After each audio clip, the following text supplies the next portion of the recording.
In this example, we're taking the code read analog voltage, which is from your examples basics as before. And now we're going to read values from a potentiometer.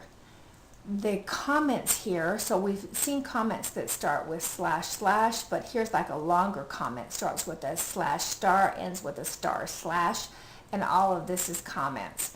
And so it's telling you how to connect your potentiometer to your microprocessor. So you have a plus 5 volts and you've got a negative. They have to be connected, and then you have a potentiometer pin as well. So we're going to have multiple connections. And what we're hoping to do then is read values that are connected.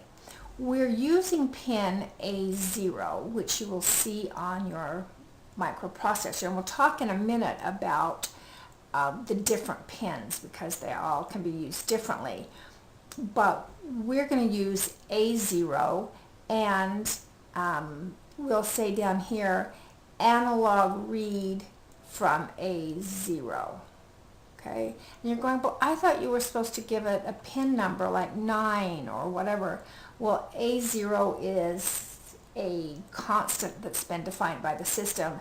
It's actually pin 14, but A0 is what we see, and so we're just using that name. Okay, so in the setup, all we're doing is setting the serial.begin. We're not even telling the analog pin that we're going to be using it for input, but you'd think that would be a logical thing to also include like we've done in the past. Okay, so inside this loop, we have something called sensor value. That is an integer, and analog read is, what we're saying is read from pin A0, and please give me the value. So this is an example of a method that has inputs, which pin, and outputs, which value, and we have to grab that value by assigning it to sensor value. And you're going, but didn't before we always define the variables ahead of time?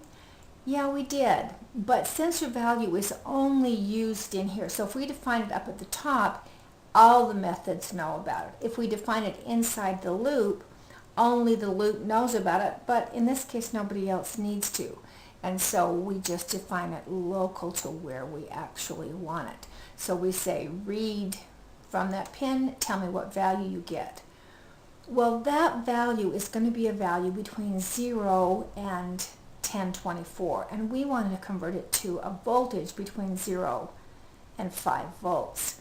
And so we say that it's a floating point number, has a decimal point.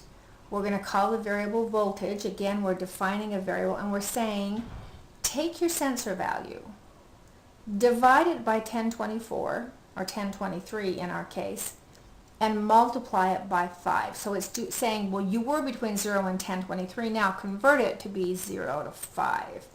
And then print out on your serial monitor that voltage. So we don't have that voltage labeled. If we wanted it, we could actually add that serial.print, and we could say my voltage is, and don't forget the semicolon. Right? So we could have the two commands that way.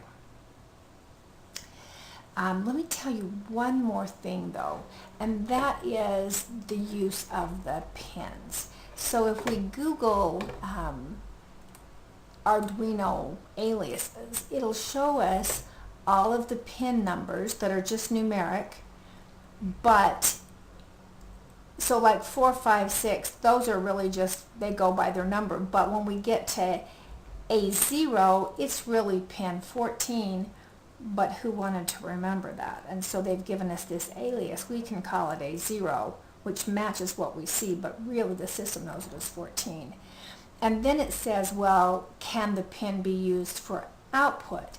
Can it be used for analog write? Can it be used for analog read? How many bits of accuracy? And you'll notice that these A0 through A5 are actually ones that have 10 bits of accuracy, and that's why we have to divide by 1023.